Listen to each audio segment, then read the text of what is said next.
Alright, what is going on, everyone, and welcome to Dark Souls 2, Scholar of the First Sin.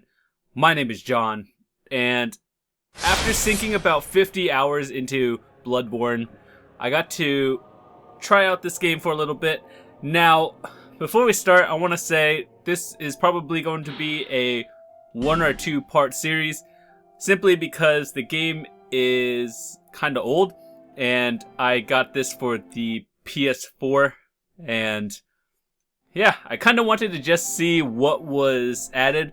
I did read a little bit about the patch notes recently, and a lot of things were actually changed, but I did want to see what was actually new in the game. Now, if whatever I see and that's new, I'll probably record that, but as for a playthrough of this one, I'm not too sure unless this video does overwhelmingly positive or something extremely good happens to it.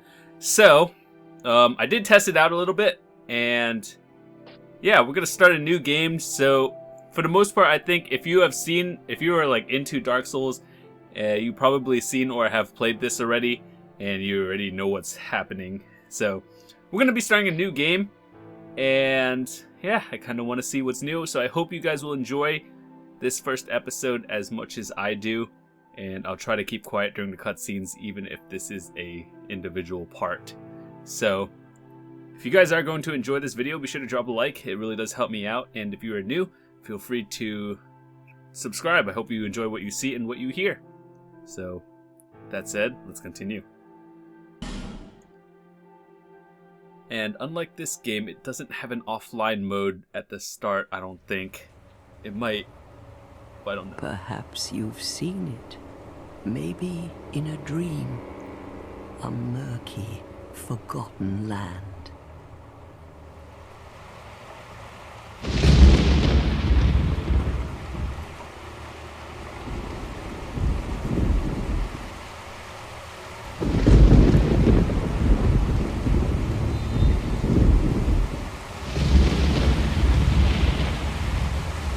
A place where souls may mend your ailing mind.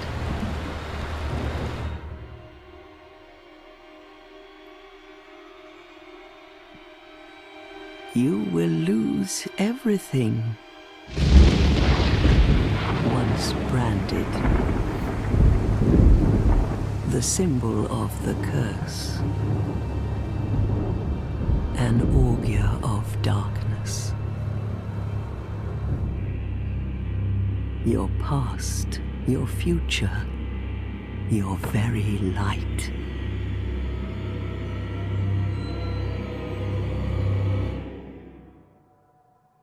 None will have meaning, and you won't even care.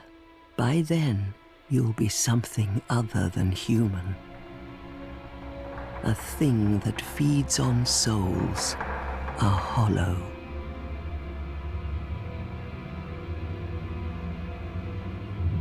Long ago, in a walled-off land far to the north, a great king built a great kingdom. I believe they called it Drang Lake. Perhaps you're familiar. No, how could you be? But one day, you will stand before its decrepit gate without really knowing why.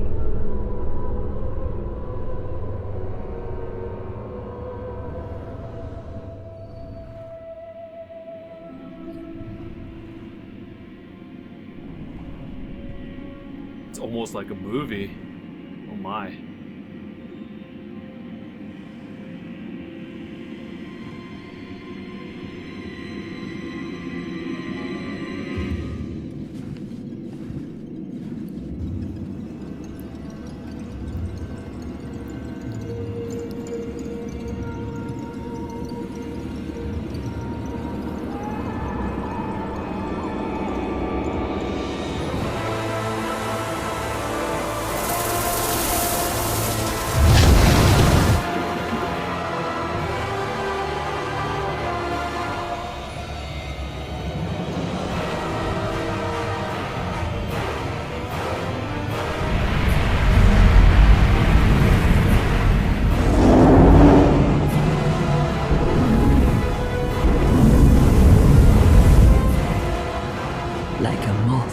into a flame.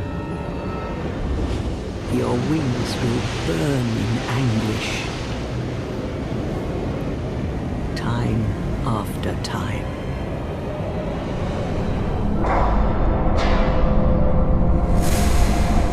You know, I don't actually remember this. For that is your fate. The fate of the cursed.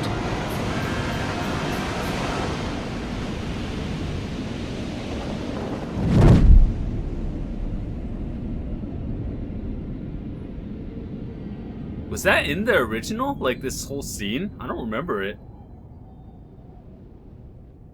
But if you are curious to know what is included in the Scholar of the First Sin, it's pretty much the original game plus all the DLC and additional balances of a lot of weapons, and apparently there are new stuff that I have no idea what's new.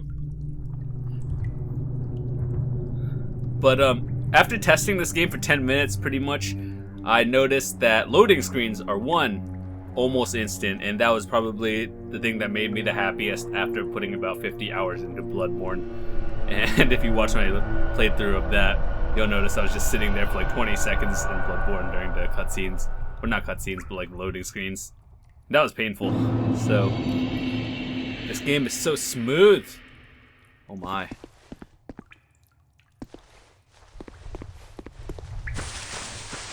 But yeah, we're gonna continue on. So I hope you guys will enjoy this. Let's see, I think there's an item. I'm not sure if things are like moved around like item wise. Hold on, let me just adjust something real quick. Options.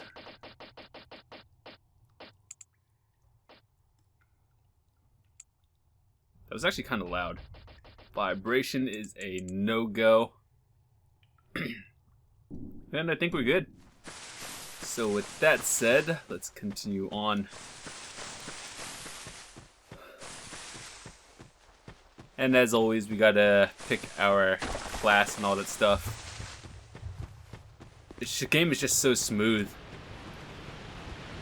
So if you haven't picked up a Dark Souls game ever, and you have like a new console, this one is a little bit older, but apparently you get all the DLC with it, so, and it's slightly cheaper than Bloodborne.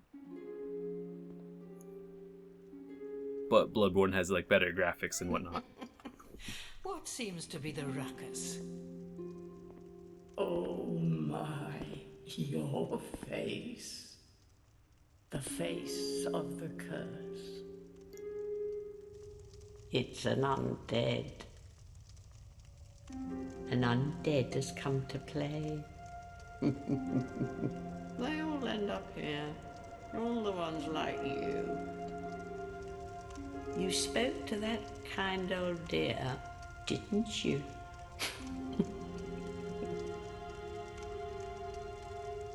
You're finished. You'll go hollow. Yes, you'll become one of them. Hollows prey upon men, feast upon their souls. This is the fate of the cursed.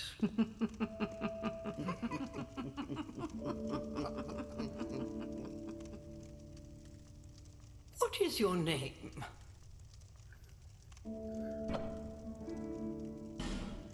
Try to recall your name. I'm not so sure about that anymore.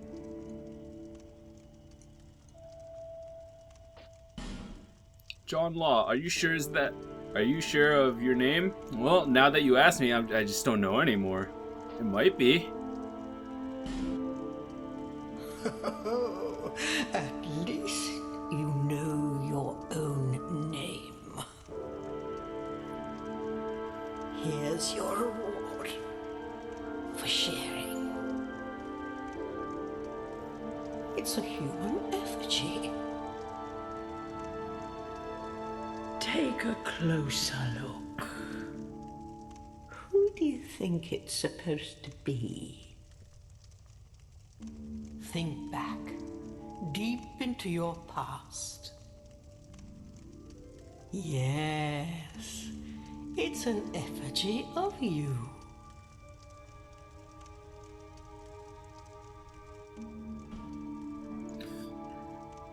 Alright. Got that. I've always wondered, depending on the hitbox, like if you chose a skinnier character, would your hitbox be any different? I never actually looked into that. That is fine. Homeland. Oh my god, that's awkward.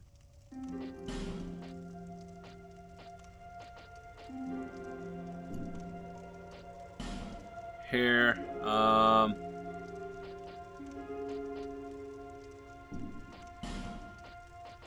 let's see, can we choose anything different from what other people would have chosen?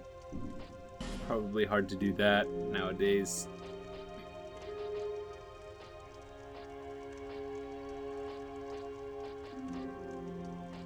I like this one. Eyebrow color, eyes. I want white eyes for some reason. Never mind, I don't want white eyes, that's creepy as hell. Okay, I just want normal colored eyes now. Beard, no, we're fine. Tattoos. That looks like the Order 1886 logo for some odd reason.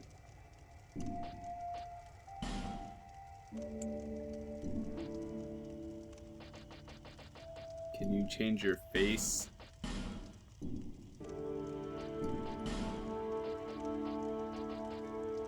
My face is so funny looking. Change it.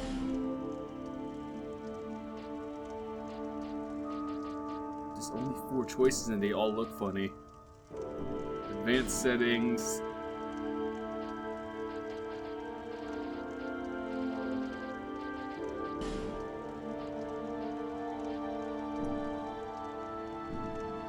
Character looks dumb.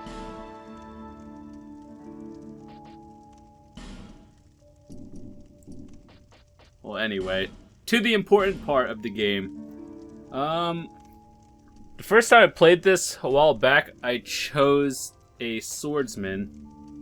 Now this time I feel like I want to either choose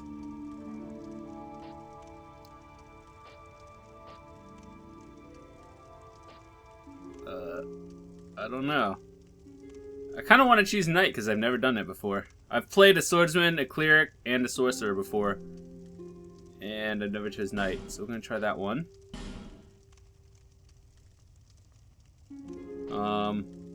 Usually, I don't think I'll die that many times, so no need for an effigy. And I think the best one to choose is probably the life ring. So I think that is good. All people come here for the same reason. To break the curse. You're no different, I should think. Doesn't stand a chance. Well, you never know.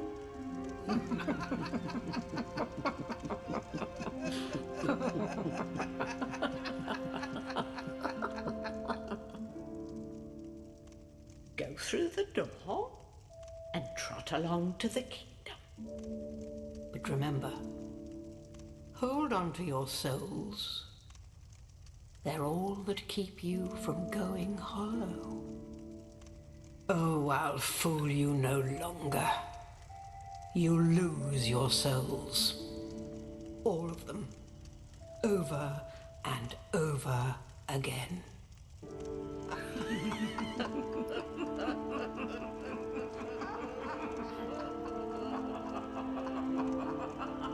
It's foreshadowing that this game is not easy. For some, I actually thought this game was harder than Bloodborne, and I think it actually is. I didn't really have too much troubles with Bloodborne in general. So our first bonfire. I'm pretty sure I missed an item in the back, so I kind of want to go look for it again.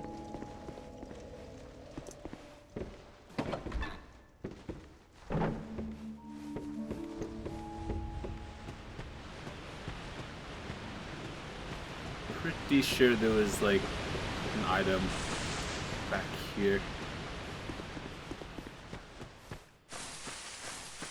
Game is just so smooth.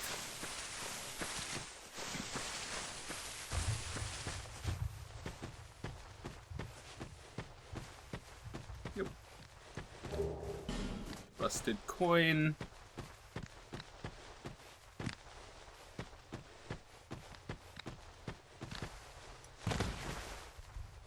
Alright, so it's been a while since I actually played this game, so bear with me as I get used to it again.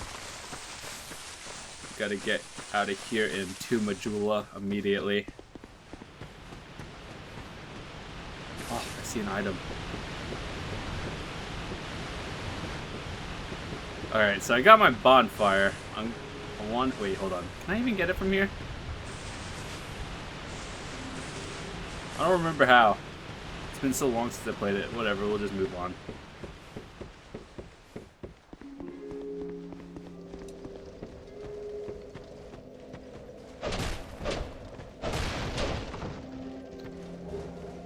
Soul of the Undead and a torch. Inventory.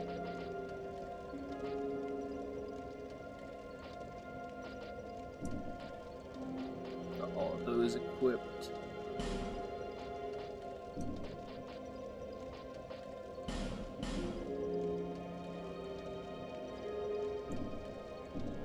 Hold on. Equipment.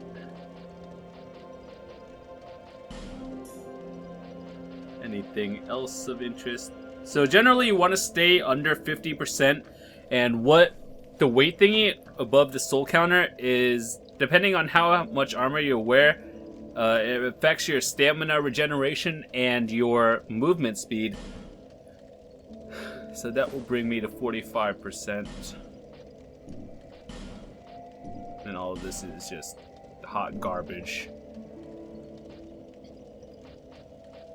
So, we're good. Just came this way. Okay. So dark. Where's the pet? Okay, there it is. So I actually don't remember any of this at all.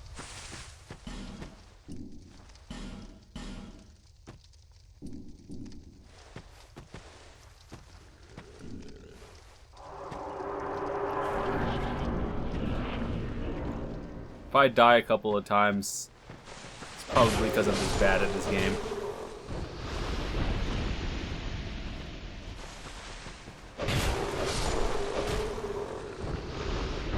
I just can't get over how smooth this game is. I like it. Where's my torch?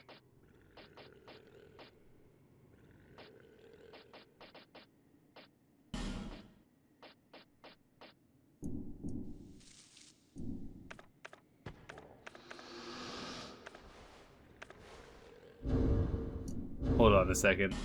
I'm dumb.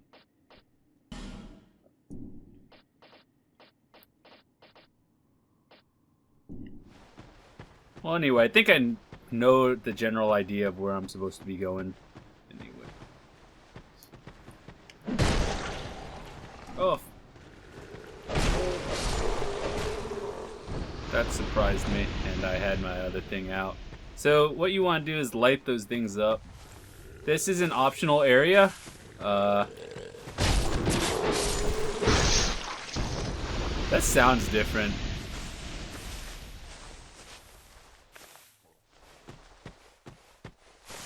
You don't have to do this part. What it does is you could fight that thingy. I would probably not recommend doing that if it's your first go at this game. It's very possible to do it, I know that. But it just takes a lot of hand-eye coordination, I guess you could say.